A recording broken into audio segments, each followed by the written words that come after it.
তিন দফা দাবিতে লং মার্চ টু ঢাকা কর্মসূচিতে যোগ দিতে রাজশাহী রেল স্টেশনে জড়ো হয়েছেন রুয়েট শিক্ষার্থীরা। বিস্তারিত জানাতে সেখানে আছেন রিপোর্টার আলতাফ হোসাইন। সরাসরি যাচ্ছে তার কাছে। আলতাফ, প্রকৌশলীদের Dhaka to long march to Dhaka যে প্রোগ্রাম, সেই কর্মসূচিতে যোগ দিতে রাজশাহী রেল স্টেশন থেকে রুয়েটের শিক্ষার্থীরা ইতিমধ্যেই স্টেশনে তারা জড়ো হয়েছে এবং তারা ট্রেনের ভিতরে প্রবেশ করেছে। কিছুক্ষণের মধ্যে আসলে ট্রেন ছেড়ে যাবে।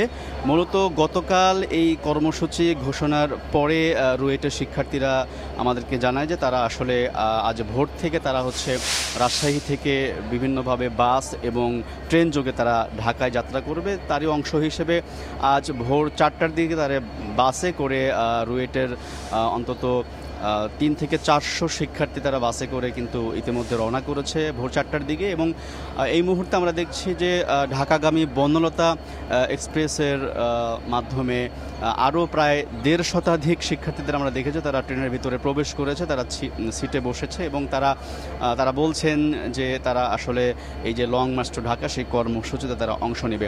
জানিয়ে রাখি যে গতকালও রুয়েট শিক্ষার্থীরা এই যে চলমান যে আন্দোলন প্রকৌশলী অধিকারের ব্যানারে তাদের যে 3 দফা দাবি, সেই দাবিতে তারা কিন্তু আসলে গতকালও নেস্কোর সামনে তারা আন্দোলন করেছে।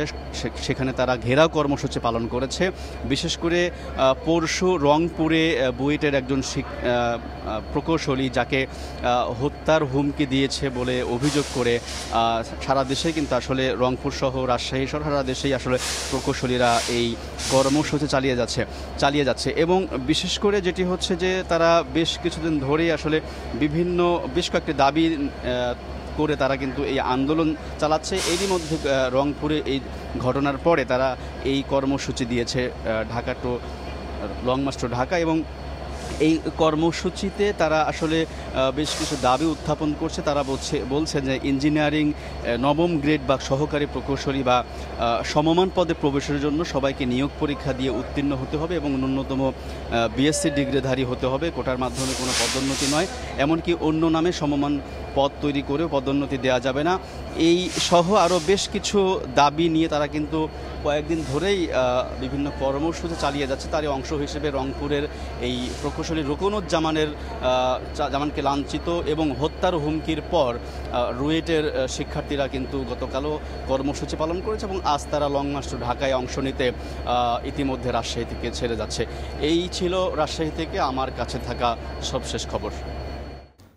লং মার্চ টু ঢাকা কর্মসূচিতে যোগ দিতে রুয়েটের শিক্ষার্থীরা এখন রেল স্টেশনে থেকে ঢাকায় আসছেন, সে খবর জানাচ্ছেন সহকর্মী আলতাফ হোসেন।